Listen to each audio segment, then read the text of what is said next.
Assalamualaikum. Chapter has some applications of trigonometry. Class 10th exercise 9.1 question number 2. A tree breaks due to storm.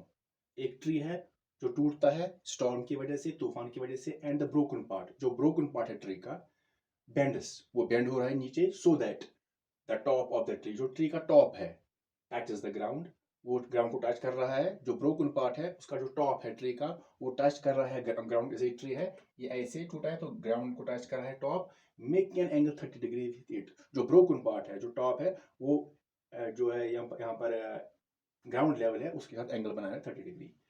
The distance between the foot of the tree to the point where the top touches the ground is 8 metre.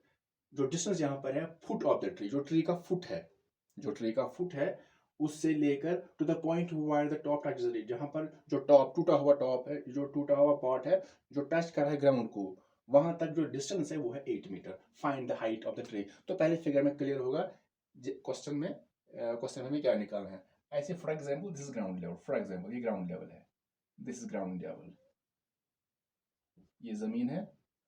तो फिर suppose कर रहे हैं यहां पर ये tree है, this is tree. तो सपोज ए सी, ये हाइट है ट्री की बिफोर स्टॉर्म, अभी ये टूटा नहीं है, तो ये फुल ट्री है अभी विदाउट ब्रोकन। तो यहाँ पर एक फुल ट्री है यहाँ पर। अब जब स्टॉर्म आ रहा है तो जो ट्री है यहाँ पर ये किसी पॉइंट पर टूट रहा है। सपोज ये यहाँ से यहाँ पर टूट रहा है पॉइंट बी पर, ऐसे पॉइंट बी पर ये टूट रहा है। तो ग्राउंड लेवल हम यहाँ पर लेंगे एडी। तो जो ब्रोकन पार्ट अब है, जो बीसी ब्रोकन पार्ट है, ये ऐसे जैसे ये है, जब टूटेगा तो ऐसे आएगा। तो ये जो सी पॉइंट है यहां पर टच कर रहा है ऐसे ऐसे। तो ये जो ब्रोकन पार्ट है ये टच कर रहा है ग्राउंड को, सपोज एट पॉइंट टी। तो इसी पॉइंट पर, यहाँ पर गिवन है, इसी पॉइंट पर एंगल बन रहा है। जो टॉप है ट्री का टच कर रहा है ग्राउंड को, और ये जो ब्रोकन पार्ट है ग्राउंड के साथ एंगल बना रहा है 30 डिग्री। It is given. तो पहले यहाँ पर देखेंगे ये जो ए सी हमने लिया है, यहाँ पर ए सी फुल, ए सी जो हमने लिया यहाँ पर, ये है हाइट ऑफ द ट्री। तो यहाँ पर लिखेंगे this height of the tree, height of the tree. A से सी तक ये हाइट ऑफ द ट्री है बिफोर स्टॉर्म। तो यहाँ पर हम सपोज पार्ट्स में लेंगे। अब ये जो ए बी है, फ्रंट ए से बी तक, सपोज ए से बी तक यहाँ पर है h1 मीटर, ए से बी तक है h1 मीटर, और बी से सी तक, सपोज बी से सी तक है यहाँ पर h2 मीटर। क्योंकि इसके दो पार्ट्स अब हो गए, एक तो ए बी जो खड़ा है, दूसरा बी सी जो ब्रोकन पार्ट है।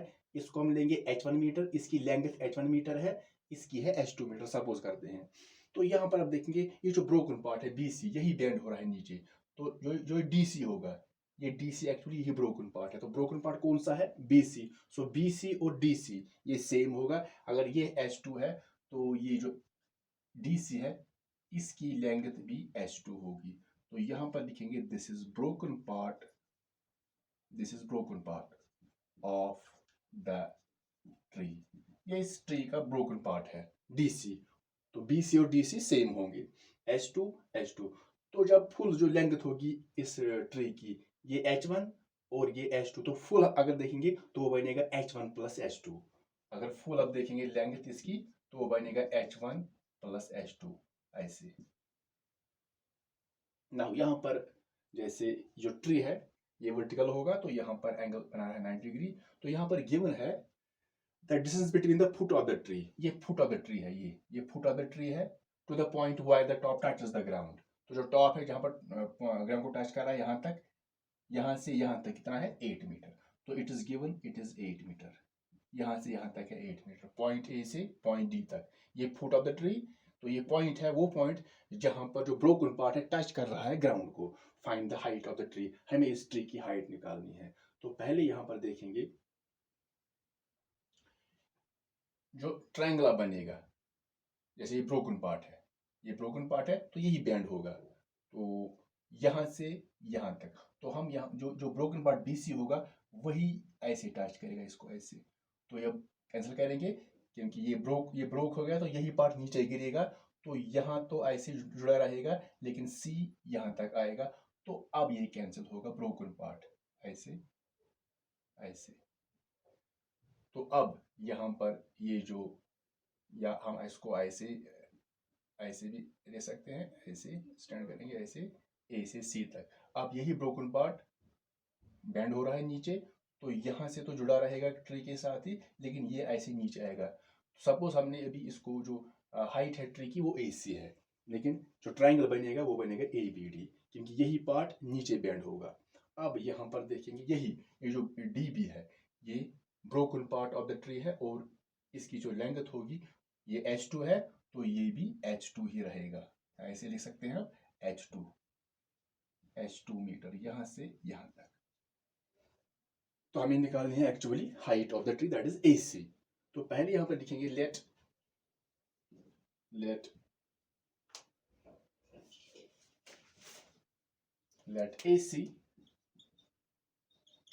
AC इज इक्वल टू, जो AC है it is h1 plus h2 metre be the height of the tree, be the height of the tree.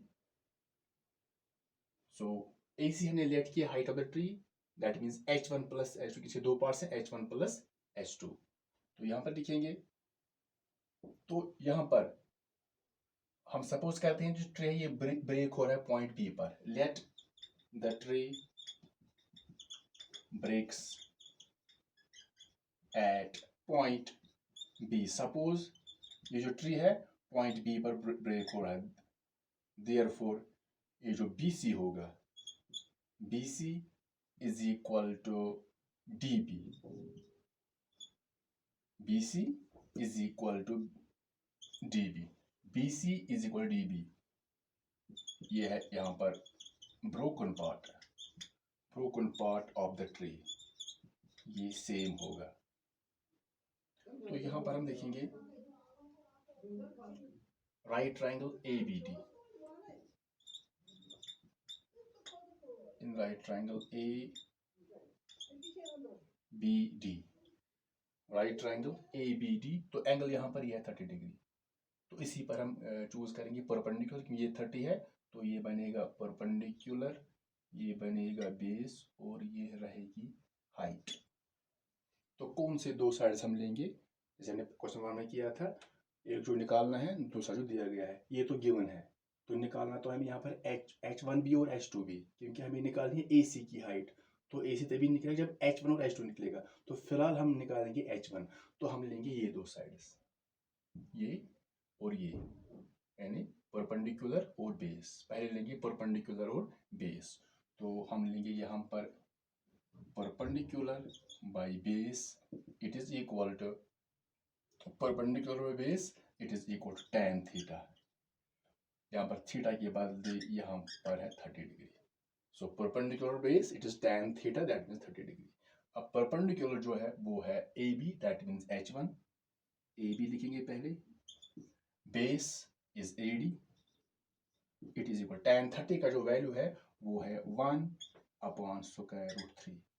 अब यहाँ पर जो AB है इट इज H1, तो AB के बदले हम लिखेंगे H1 डिवाइड बाई AD के बदले यहाँ पर 8, इट इज गिवन AD यहाँ पर 8 है, इट इज इक्वल टू यहाँ पर 1/√3। तो यहाँ पर हम लिख सकते हैं जो एंगल ऑफ एलिवेशन यहाँ पर है वो है 30 डिग्री। तो यहाँ पर हम लिखेंगे किसी जगह द एंगल ऑफ एलिवेशन, यहाँ लिखेंगे the angle of elevation in this situation, the angle of elevation in this situation is 30 degree, it is 30 degree। तो जो बाकी हमने यहाँ पर लिया है इस H1 प्लस H2, ये तो हमने यहाँ पर नहीं देखा, तो यहाँ पर सिंपल लिख सकते हैं वेरियस अरेंजमेंट्स, ऐसे लिख सकते हैं वेरियस अरेंजमेंट्स। जो हमने वेरियस अरेंजमेंट, इसके अलावा जो हमने यहाँ पर लिखा है AC H1 प्लस H2, बाकी हमने यहाँ पर दिखाया है, तो ये है this is called various arrangements in the figure। So various arrangements are shown, various arrangements are shown in the figure। तो इसके अलावा जो बाकी अरेंजमेंट्स हैं वो फिगर में दिखाई गई हैं। तो यहाँ पर अगर क्रॉस मल्टीपल करेंगे तो यहाँ पर करेंगे cross multiplication, h1 into root three, तो बनेगा h1 square root three it is equal to 8 1 जा 8, तो डिवाइड यहाँ पर नहीं रहेगा। सो h1 का वैल्यू आएगा 8 स्क्वायर थ्री, मल्टीपल है इसके साथ, h1 के साथ मल्टीपल, तो यहाँ पर जाएगा डिवाइड। तो ये तो रैशनल है और ये इरेशनल, तो सारा नंबर इरेशनल है। तो पहले हम यहाँ पर करेंगे रैशनलाइजेशन। तो कैसे? So h1 is equal to 8 upon root three, तो मल्टीपल करेंगे इसी से, रूट थ्री से ही, ऐसे square root three divide by square root three. इसको बोलते हैं रैशनलाइजेशन, क्योंकि जो डिनोमिनेटर है इरेशनल वो अब रैशनल बनेगा। देखते हैं क्या होगा, 8 into square root three, multiple करेंगे 8 into square root three, multiple नहीं होगा क्योंकि रैशनल और रैशनल है, मल्टीपल नहीं होगा, तो बनेगा 8 square root three divide by root three into root three, तो simple root three into root three it is equal to 3, ये रूट 9 बनेगा, फिर 3 स्क्वायर, तो फिर फाइनल 3 बनेगा। तो अब डिनोमिनेटर वो रैशनल बन गया, तो ये निकल गया h1 का value. Now we have to find the value of h2, हमें h2 का वैल्यू भी निकालना है, क्योंकि हमें निकालना है AC यानी height of the tree, that is h1 plus h2। तो अब h2 कैसे निकालेंगे? तो पहले हमने लिया था ये दो साइड्स, अब हम ये दो लेंगे क्योंकि इसमें h2 है और ये गिवन है, ये निकालना था, ये गिवन है, ये भी निकालना है, यानी h2 यहाँ पर है, तो इन दो को लेंगे। तो again in right triangle ABD, तो लिखेंगे again in right triangle ABD।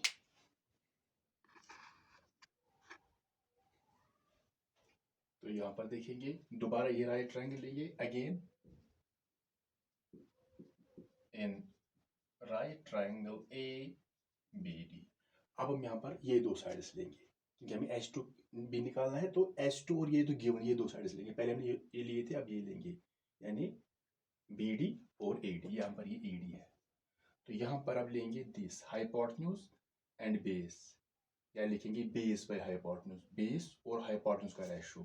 तो हम यहाँ पर लेंगे AD बाई BD, ऐसे AD बाई BD, ये कौन सा टी रेशियो बनाएगा? Base by hypotenuse, that is cos theta, base by hypotenuse. अगर लिखेंगे हाइपोटेन्यूज बेस, तो वो आएगा कॉस का रेसिप्रोकल, वो आएगा सेक 30, लेकिन इजी होगा कॉस का वैल्यू निकालना। तो हम लेंगे base by hypotenuse, that means AD by BD it is equal to cos theta, लेकिन थीटा यहाँ पर एंगल तो यही है, यहाँ पर 30 डिग्री एंगल, कॉस 30 डिग्री। अब वैल्यू डालेंगे, AD का जो वैल्यू यहाँ पर है वो है 8 divided by BD it is h2 it is equal to cos 30 का जो वैल्यू है वो है स्क्वायर रूट 3/2। टेबल में देखेंगे जो cos 30 का वैल्यू है वो है स्क्वायर रूट 3/2।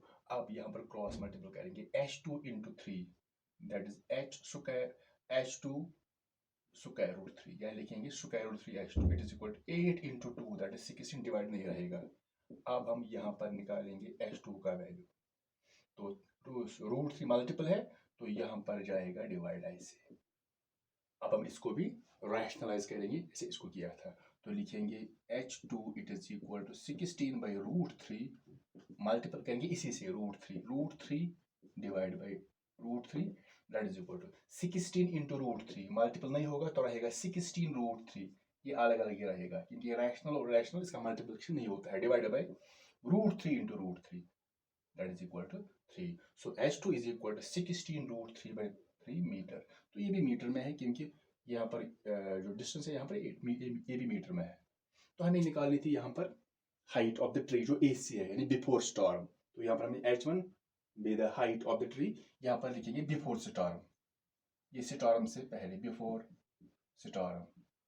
तो फुल ट्री का हाइट निकालना है, तो कैसे हम निकालेंगे height of the tree AC? वो बनेगा h1 प्लस h2, देयरफॉर यहाँ पर लिखेंगे therefore height of the tree, तो वो बनेगा h1 plus h2, h1 plus h2, h1 यहाँ पर है 8 स्क्वायर रूट 3/3 प्लस h2 का वैल्यू यहाँ पर है 16 स्क्वायर रूट 3 डिवाइड बाई 3, यहाँ पर भी डिवाइड 3 और यहाँ पर भी है अब डिवाइड 3।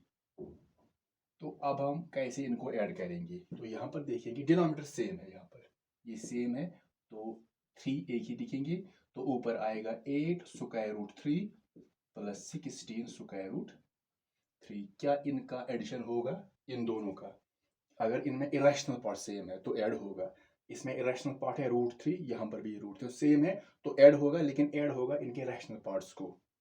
तो that is equal to, simple ऐसे कर सकते हैं, 16 + 8, या √3 कॉमन निकालेंगे तो यहाँ पर बचेगा 8 + 16, तो ऐड यहाँ पर होगा रैशनल पार्ट्स को, 16 और 8, तो वो बनेगा 24 √3, ऐसे ही रहेगा, ये चीज नहीं होगा √3, खाली ऐड इनको होगा रैशनल पार्ट्स को। 16 और 8 कितने हो गए? 24 √3 डिवाइडेड बाई यहाँ पर है नीचे 8। अब यहाँ पर ये भी रैशनल, ये भी रैशनल, तो इनकी कैंसिल होगी, 3 1 3, 3 8 24, so it is equal to 8 √3 metre. तो ऐसे भी लिख सकते हैं, या अगर वैल्यू निकालेंगे फिर ऐसे ही लिखेंगे 8 इंटू √3 का वैल्यू, तो जो √3 का वैल्यू वो है नॉन टर्मिनेटिंग, नॉन रिपीटिंग, तो जो वैल्यू फिर आएगा वो बनेगा अप्रोक्सीमेट। ऐसे अगर लिखेंगे 8 इंटू √3 का वैल्यू तो यहाँ पर है 1.732, लेकिन इसका अप्रोक्सीमेट वैल्यू है, जब मल्टीपल करेंगे फिर तो जो आंसर आएगा वो बनेगा अप्रोक्सीमेट, ये एक्यूरेट वैल्यू है। तो हम इसको ऐसे रखेंगे 8 √3